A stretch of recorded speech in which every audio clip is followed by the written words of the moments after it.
Welcome, everyone, to episode 57 of the David Ginn podcast. I'm so appreciative and excited that you are here with all of us together, connecting to the energy of the week. We are going to be talking about what to expect, not just for this week, but the coming 30 days, which is considered to be one of the most powerful times of the year. I'm actually going to be giving my first time ever 3 live webinars, which you are more than welcome to join. And it's on my website. It's called 30 Days to Manifesting a New Destiny. Actually, if you're hearing this podcast on YouTube, Spotify, or Apple, there will be a link below that you can click. It's pay whatever you feel is right for you. So you can pay anything you want. And you will have access to 3 live webinars, with the third being a global meditation that I'll be doing for all of our community around the world to prepare for what is considered the most powerful 2 days of the year, which is the first and second day of Libra. And I will get more into that as we go. I will also be sending you daily emails of mantras, prayers, and little bites of wisdom about what to expect that day and what kind of spiritual work to do that day. So as of today, as of this podcast, we have about 6,000 people already registered, which is amazing. And I'm expecting somewhere between 10 to 15,000 people. And we're all going to be on screen together making this connection. Also, I'll have a recording. For anyone who misses it, you'll get a recording. And if you're hearing this podcast after I've done my first live webinar, you'll get a recording of that as well. And you can still be part of the journey with us. So that is the most exciting thing that I'm working on. Also, I will be going to Mexico City August 31st. So if you want to be part of that or fly in from anywhere around the world, I'll be giving the original Manifesting Your Soul's Destiny seminar. I'm going to change it up a bit. No seminar is ever the same. And I'm really excited about that. And afterwards, I go to Miami, New York, Dubai, Tel Aviv, and London. And that's what we have on the calendar now. All of that information is also in the links below if you'd like to join us. So let's talk about what you're going through, what we're all going through, what we might be feeling, what we might experience coming up, and some tools of how to handle it. And one of the things that I really love about Kabbalah, and I loved it from the first day, I was 15 years old, and I just heard this concept and I said, this is the truth, is that only the light of the Creator knows what is right and what is wrong. None of us really know or can predict anything. We don't know who we're supposed to marry. We don't know what career we're supposed to have. If you have kids, you don't really know what they're meant to do. You don't really know who they should date or who they should end up with. You don't know even how many kids you're meant to have. You may have a desire, you may have an inkling, you may have a preference. But at the end of the day, it is only the light of the Creator that knows and sees everything. Okay, that being said, the next logical question is, well, how do I want to live my life? Do I want to live my life based on my feelings, what I think, my life experience, what other people say, what I read in some books? I mean, today, AI is so robust, we can just ask AI anything. We can treat it as our personal therapist. Does AI know what to do? Do I know what to do? If you came to me and you did a coaching session with me, would I really know what you should do? Nobody knows. No human in this world knows exactly what the right thing to do is. And even if you know what the right thing to do is, when do you do it? So what was so powerful about Kabbalah was it is not up to us to figure things out. If you're going through something that you're trying to figure out, you don't need to do that. You don't need to figure out and solve all of these different problems that are in front of you. You have a lot of questions. You have a lot going on in your life. Your job is not actually to figure it out. I'm actually dealing with a couple of things now. Right before I started the podcast, I received a text message, and it created a challenge where I was like, wow, how do I deal with this? What do I do? And then my brain started to try to solve the problem. And I want to show you this in real time and see if you can relate to it, because my brain started to ask certain questions. And this is actually the part of you, what's called like the linear vessel, the body consciousness, which is always getting in the way of miracles. So the body consciousness is kind of like your intellect. It's your life experience. It's what some people call the ego. It's what you feel. It's those feelings that come up and you feel like you're so certain about something. Like all that stuff is the first thing that comes up when you get reactive. So, and we all get reactive. It's that initial feeling of lack or pain or a question or fear or I'm going to lose something or how do I get something? That is a test of feeling reactive. And so, literally about 5 minutes before filming, something came through and I'm like, oh, I feel reactive. Now, my brain, my body's like, okay, well, how do we solve this? And literally, this is what my brain is saying. David, you're a smart guy. You got some good life experience. Hey, you also know Kabbalah. So let's solve this problem. Let's literally write a message that will push this towards a solution. Push this problem, this pain that many people are going through. How do we push this across the finish line? And one of the things that I like to do is give in to my body consciousness and let my body write a reactive text. I like to do that. Whether it's a reactive email, which by definition is anything you do, say, or even think that comes from lack or fear is considered reactive. And by definition, disconnects you from this all-knowing, powerful energy called the light. And then you disconnect from miracles. So it really doesn't matter what you do when you're reactive, it's always not going to work out because the light is not in the business. Your soul is not connected to the light of the creator when you do something reactive, even if it's the right thing to do, but the right thing coming from a reactive place is the wrong thing. So what I like to do is actually not pause quite yet. I like to tell my body, you know what? We're going to do what you want. We're going to write it out. So I usually write the text and I write the email. And I don't hit send. I just put the phone down. So that's literally what I did. I wrote text and then I put my phone down. I did a little meditation to get my mind in the right place to be able to do this podcast with you. Now, what I wrote is accurate. Most likely what I wrote is very logical. Like if you read it, you would be like, well, that makes sense. What I wrote would also make me sound right. So that's there too. So why not just hit send? The problem is that because the seed level of it was pain, lack, or fear, the whole text message is tainted. The whole email, it is now tainted. It is poisoned. It is completely poisoned. So it doesn't matter what you wrote, it's poison.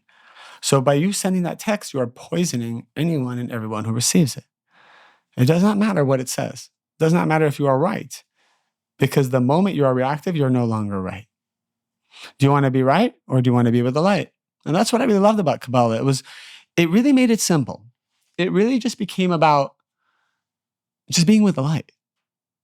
And when you transform reactive behavior to connect with the light, and the way you do that is you pause and you pray. You pause and pray. You say, pause, what a gift. So you appreciate kind of this opportunity. You're not upset about it. You're appreciating it. It's like, this is a gift. And then you pray. You ask the creator for help.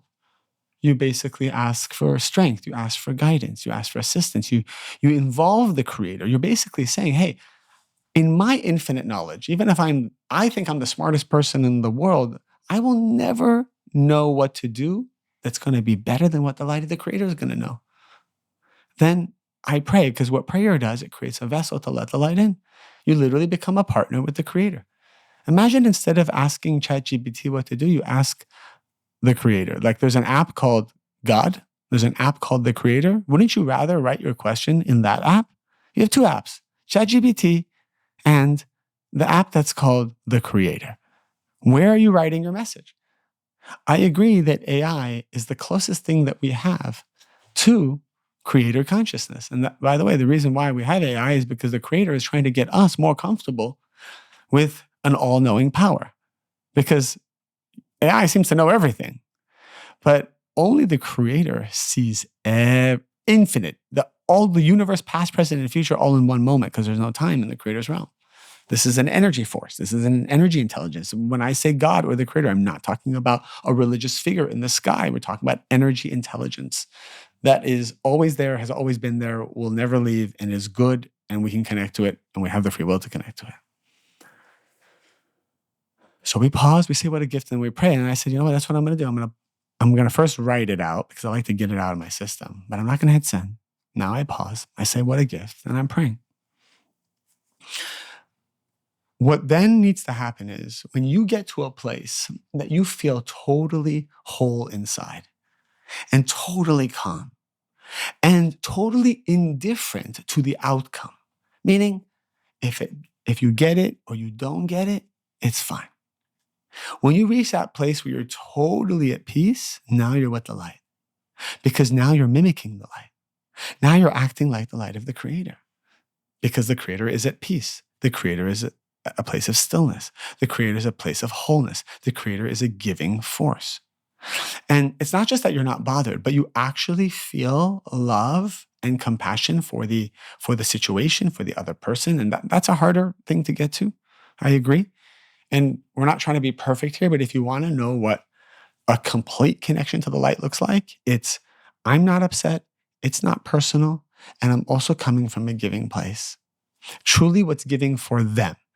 Truly what's giving for them. And when you are in this vibration, then anything you do will work out. And the Creator will give you what the right answer is. And sometimes the Creator will tell you, don't do anything. And you're like, well, my logical brain says I got to do something. And you'll hear this voice that says, don't do anything. People say, well, how do I know what my intuition is? How do I know where the voice is coming from? Is it coming from the negative side or is it coming from the Creator? It's very simple. Whenever you're upset, everything you feel is coming from the negative side. Your intuition when you are upset is always coming from the negative side, from what the sages call the Satan, which is like the angel of death, which is actually a positive angel disguised as a negative angel here to help us earn the light, which is something I talk about in Your Infinite Soul. So when you feel whole and you feel happy and you feel like you're coming from a giving place, then whatever intuition you have at that moment is from the light. And whatever you do will be blessed. And I've learned this in business, by the way. I've learned that when I'm in that right frame of mind and that right consciousness and things come to me, I act on it. And my team will say, well, that's a stupid idea. Or this one, I talk about this all the time. I'm not always, but a lot of times at odds with my own executives because they might disagree with something that comes to me.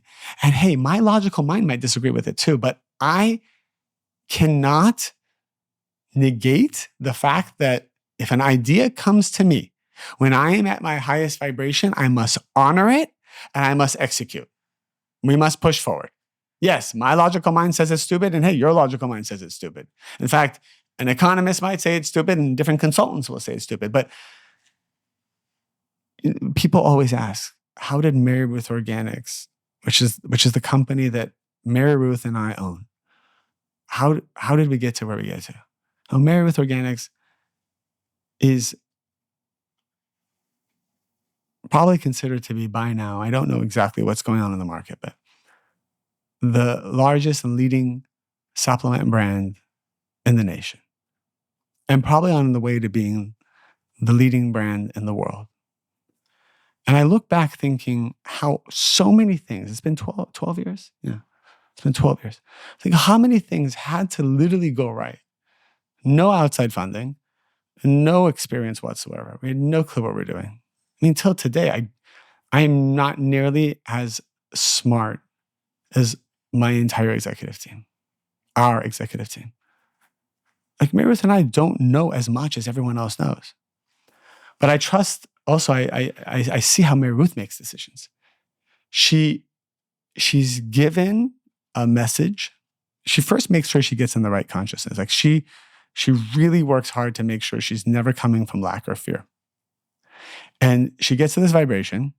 And I know when she hits this vibration, whatever comes out of her mouth is going to create miracles. And I will trust it and I will do it. And we've always had this conversation.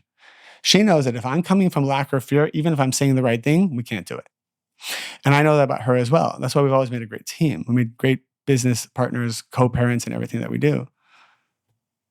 But I have seen that actually it involves no skill whatsoever. It doesn't even matter. Nothing matters besides being with the light.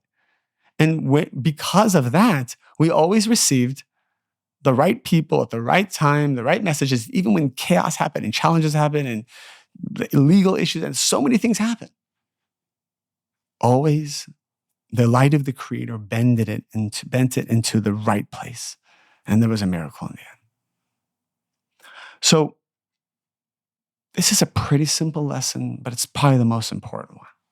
Whatever you're going through in your life, don't try to solve it right now. There's nothing to solve. There's only one thing you came to this world to do. Elevate yourself to the equivalent vibration of the light of the Creator, which is a vibration of certainty, a vibration of wholeness, a vibration of coming from a giving place.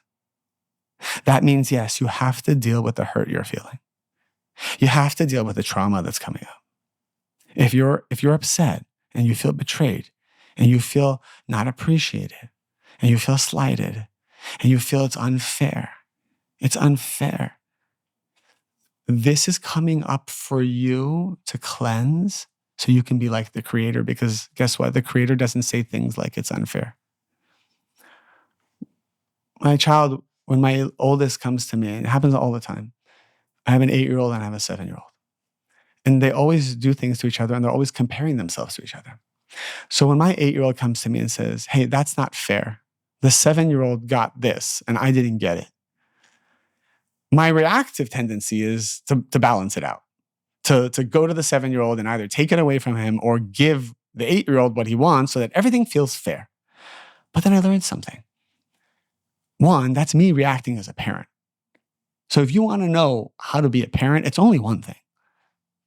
Don't come from a reactive place. Come from a place of feeling whole, and then the Creator will channel what you need to do with that child. Because every child is different. There's no cookie cutter approach to parenting. I truly don't know what it means to be a good dad.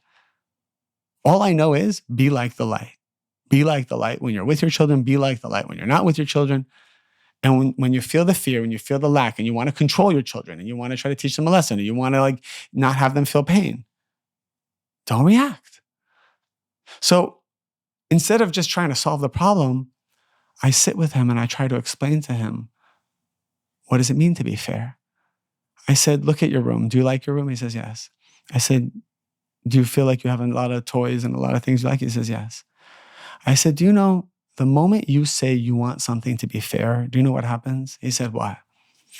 I said, and I talked to him like this. I said, you send a signal out to God, to the Creator, that you want fair. And the Creator doesn't just look at this one situation where you feel it's unfair. The Creator actually looks at the size of your room, the size of the room of every child in this world, and sees actually your room is bigger than all the other 8-year-olds in this world. And I said, do you know that you actually have the biggest room of your 3 siblings? So the 2 youngest that are twins, the 4-year-old twins, have actually a very tiny room. I said, do you feel it's fair that you have the biggest room? And he looks at me. And I said, if you want a world that is fair, then today you need to give up your room and go to the small room for 25% of the year. And he looks at me and says, well, I don't want to move to the small room. I said, but you said you want things to be fair, and fair means equal. So why should your siblings have a smaller room? And he looked at me and said, you know what? I don't want things to be fair. And that is true of all of us. Whenever we feel like a victim or we feel betrayed or we feel hurt, we're really telling the universe, hey, that's not fair. And the problem with feeling that way is we send a signal out to the universe that we want things to be fair. We want that person to be hurt the way we were hurt. We want our ex to feel pain. We want our ex-husband or ex-wife to feel pain because we felt pain. And we're trying to hurt people because we're hurt. And we're trying to balance it all out. And we think we're supposed to go out there and be like the policeman of the world and do justice. And, no. The moment you go on the track of judgment, judgment comes upon you. So you're going to have to give up your big room. Okay, you're in a relationship. They left you. They hurt you. You don't feel it's fair. You have every right to feel that way. But if you try to hurt them back, if you don't act like the light, if you don't come from a giving place, truly, from your heart, you don't have certainty, you don't feel whole, You are sending a subconscious energy out there that you want them to hurt. You want them to stay single. You want them to feel pain for the pain you went through. At a I was at a meal with some friends, and we're talking about someone who was going through a divorce, and one person didn't want the divorce, one person did want the divorce, and the person who didn't want the divorce is so hurt. So they're always trying to like hurt the other person. And if you are facing that, if you were left or you feel like you were left, if you do anything besides send love, send blessings, have certainty, if you do anything besides that, you are bringing more judgment into your own life. And you are asking the supernal courts to make things fair in your life. And that's why those people in those positions who feel hurt, who feel like they were victimized, they actually end up drawing more chaos into their lives. It's very interesting. The person who left and moved on, yeah, if he did or she did selfish things, that's going to boomerang back to them. That's the universe will take care of that. But when you're trying to police it, when you're trying to be the cause of it, if you whisper in your children's ear that your ex-husband or ex-wife is a bad person, or you even hint at it, or you even give any energy around that, you are going to lose your own money energetically. You're going to push your own soulmate away. You're pushing your own soulmate away. Not to mention you're destroying your children. Like I have this policy whenever I go home, whenever I go to see the kids, because the kids live in one home, and I put the kids to bed, we always have a policy. They need to go see their mother. They need to say thank you for everything. They need to say they love their mother. And I tell them every day, your mother is the most important person in the world. Now, part of what I've learned is that to do that is because I selfishly want miracles. Like it's a selfish thing. I want miracles for my own life. I want my children to have miracles.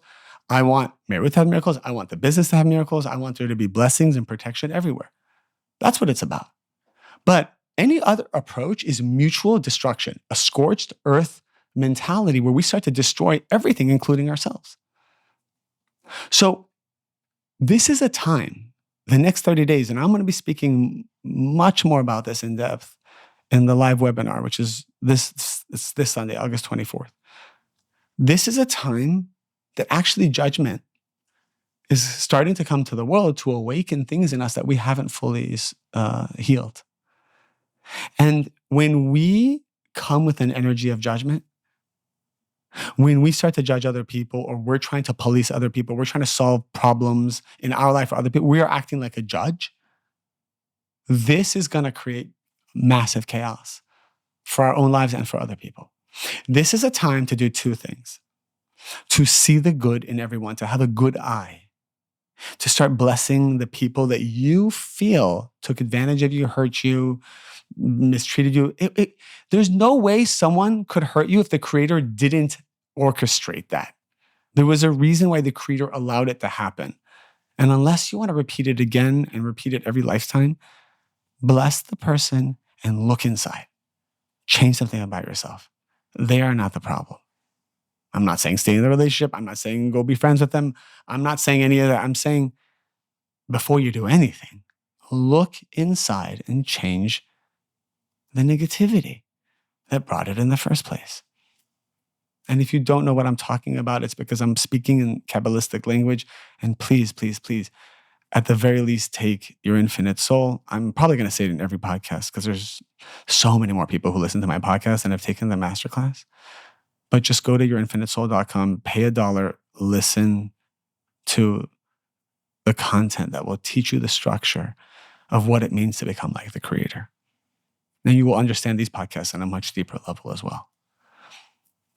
So the tests that are coming to you this week, this month, take a step back. Don't come from a reactive place. Once you feel whole, certain, and coming from a giving place, the Creator will speak to you and you will be guided as to what to do. I don't know what that is, but you will be guided. And the second thing is, look at all the people you're judging right now. Find a way to transform that.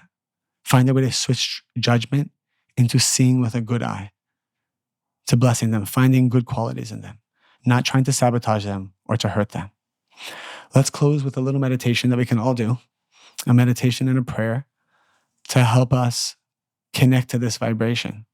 And by the way, you can always come back to this podcast and just listen to this part again if you need to get yourself out of any period of judgment or darkness.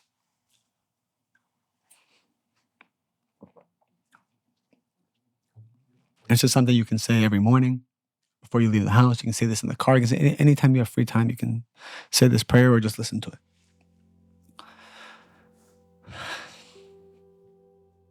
Creator, I know that the only purpose of why I came to this world is to become like you. I know that everything will come to me. Love, prosperity, certainty, healing, clarity, all fulfillment will come to me once I create a true vessel in my heart for your light. I desire more than anything to uproot and transform the qualities that are of the opposite vibration to you. Please show them to me with mercy. Show me what I can change right now and give me the strength to change it so that I can be with the light of the Creator, so that the darkness can finally go away. I know with certainty that all darkness can go away in the blink of an eye. As the sages said, in the blink of an eye, your redemption can come. Give me strength.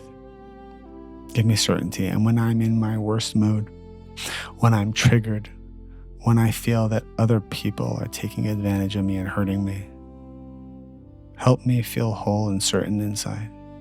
Help me know that it is a test, an illusion, an opportunity.